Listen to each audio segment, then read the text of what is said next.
Welcome to the next video in our home buying series, which is about securing financing. Most of us are not prepared to purchase a home outright in cash, although that does happen. And if that is happening for you, congratulations. That's a major, major accomplishment.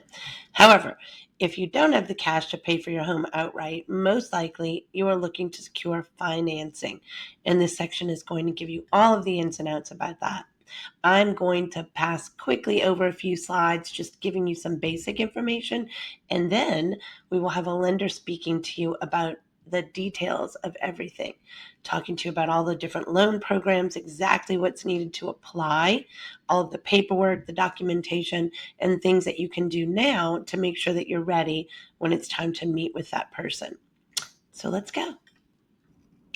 As we discussed a moment ago, most buyers will purchase their home using a mortgage. Interesting little tidbit about the word mortgage. It is an old French word which literally means death pledge. Morto meaning death, and gage meaning pledge. The idea being that the debt goes away when the person dies. So that was kind of cool. Anyway, some terms that are basic and you'll hear quite often in the mortgage industry: down payment, and that is simply the bulk of money that you'll need to put down to purchase your home. Typically, that's going to be an amount of money. However, as we discussed earlier in the video series, there are loans that require zero down payment. So our lenders will get into that a little bit more in their videos. Interest rate, that is the amount of money on top of the principal that you will pay when you pay off your loan debt. We're probably all familiar with interest rates. Those get a lot of attention in the media, in everyday life, but it's basically the amount that you're going to pay over the cost of the home. The term, that's the amount of time that you will be paying this mortgage off. Typically, that's a 30-year term, but there are mortgages that are less than that, 15 years, even 10 years. It's a personal preference, but for the most part, usually that is a 30-year loan. Fixed versus adjustable. That refers to the interest rates, and whether that is fixed for you throughout the life of your loan or it's adjustable. Once again, lender will get into more detail about those terms. And PMI is private mortgage insurance, and that is an amount of money that's intended to offset any risk that's brought to the table by someone who's not as qualified as a typical buyer. So more detail on that to come as well, but those are just some basic terms that you might want to familiarize yourself with before you get into this process. 7 steps to financing a home. Number 1, establish your budget. You need to know how much money you can afford each month. The lender is going to give you an amount based on your tax returns, your income, your credit score. That is not what should make your decision.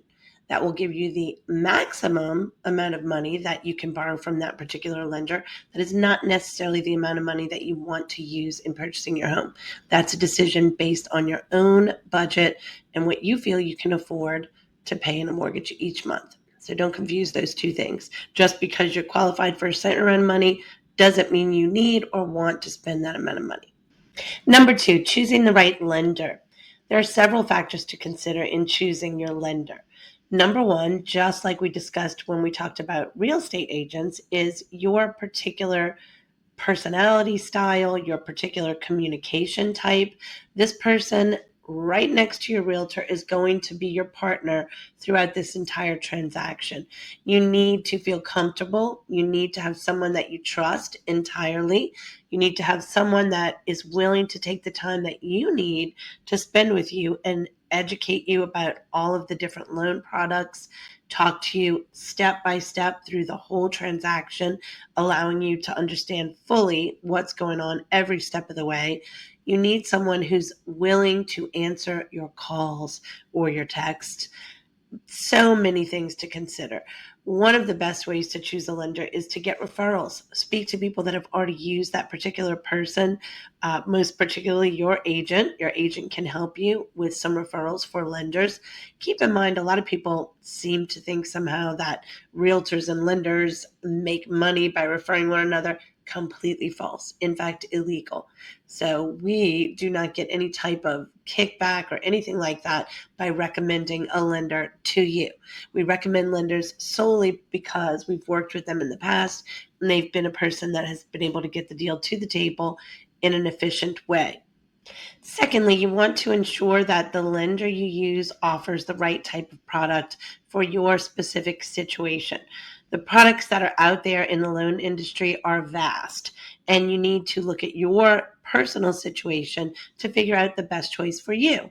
A first-time home buyer is not going to look at the same type of loan product, most likely, that someone might use if they're refinancing or maybe they're a real estate investor. So we need to interview loan officers in the same manner that you would interview an agent. They are more than willing to sit and speak with you, answer all of your questions, and determine whether or not each of you are a good fit for one another. So take advantage of that. Talk to different individuals. If you're on the phone with a person and you have a bad feeling about them right away, go find someone else. Again, this is a person that you need to trust with one of the biggest financial decisions of your life. Don't take it lightly. Take your time and choose the right fit.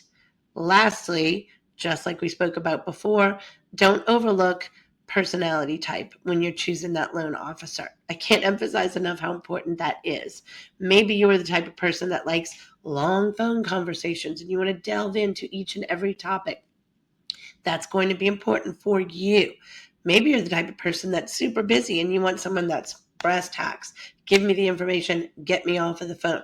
Those two types of personalities can conflict so easily that it could sour your view of a person for the wrong reason. So keep that in mind when you're meeting your loan officer and try to make the best match possible. It will benefit you and it will benefit your loan officer. Step 3, apply for a loan and get approved. You found your lender. Congratulations. You found the person that you feel like you'll work with well, and that's a great step. And now you are ready to find out how much money you can afford to buy a house. It's exciting. What you need to do now is apply. Now, we need to talk for a second about the difference between a pre-approval versus a pre-qualification. Keeping in mind that different lending companies might use different terminology. Basically speaking, a pre-qualification is the first step. So it's a little bit of a lighter inquiry, you might say. A lender is going to take the information that you give them with very little documentation, and they're going to make a determination about how much money they believe you could qualify for a loan. So you'll give them your pay information. They will sometimes do what's called a soft pull on your credit versus a hard inquiry. A soft pull is an inquiry into your credit that will not lower your credit score. A hard inquiry will be required down the line and might lower the score by a couple points or so for a short amount of time. So again, a pre-qualification is a general overview of what information you give to that lender that they use to give you an amount of money that they feel you could qualify for. The next step is a pre-approval, and that is when the lender actually receives the documentation. You're now giving that lender your tax returns, your pay stubs. They're doing a hard inquiry into your credit. So naturally, a pre-approval is something that carries a little bit more weight when you're looking for a home. When we get to the point of putting an offer in on a home, you're going to need a letter to submit with that offer that states that you can, in fact, afford this home, which is typically going to be a pre-approval or a pre-qualification from your lender.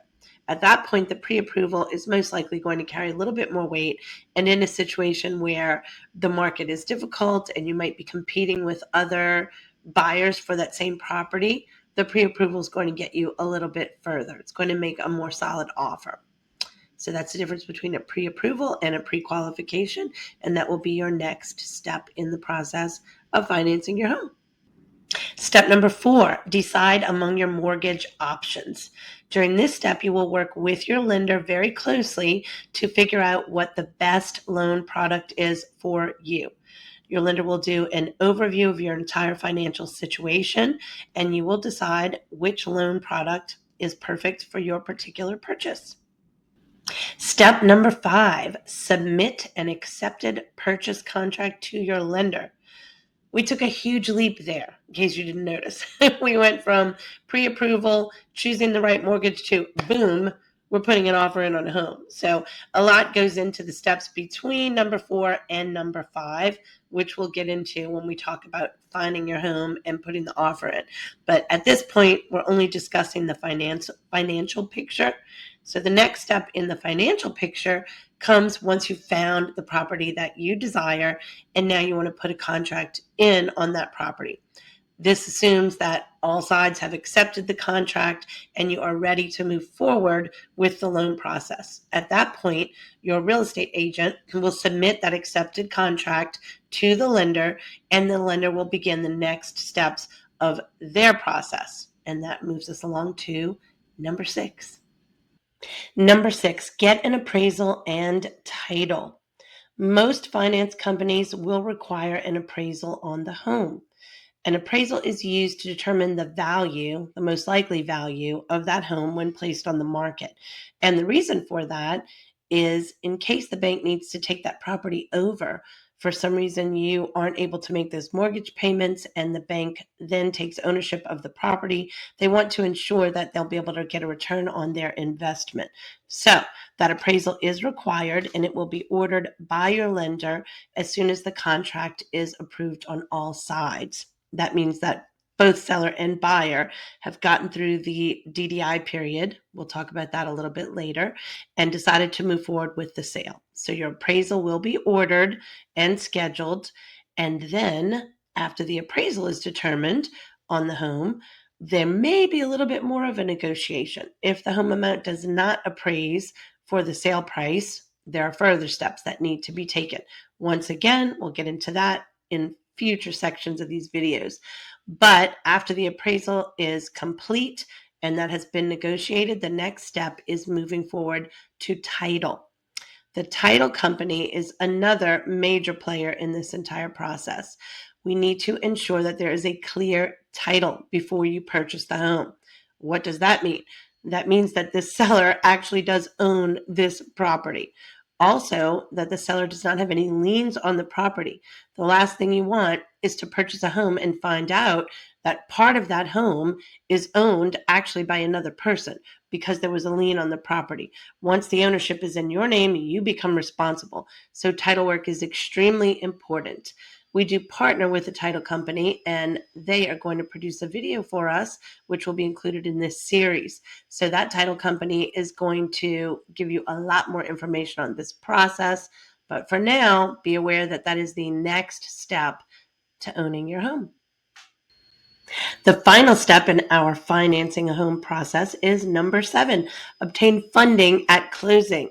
This is where the money changes hands from the finance company and yourself, the buyer, over to the seller. So if you've made it this far, that is super exciting. That means you now own your home and the financing part is finished. Next video is going to be from one of our partners in the finance industry. So be prepared to get a lot more great information about loan products and interest rates and all those questions that you might have. Following that, we will get into finding the criteria for your new home.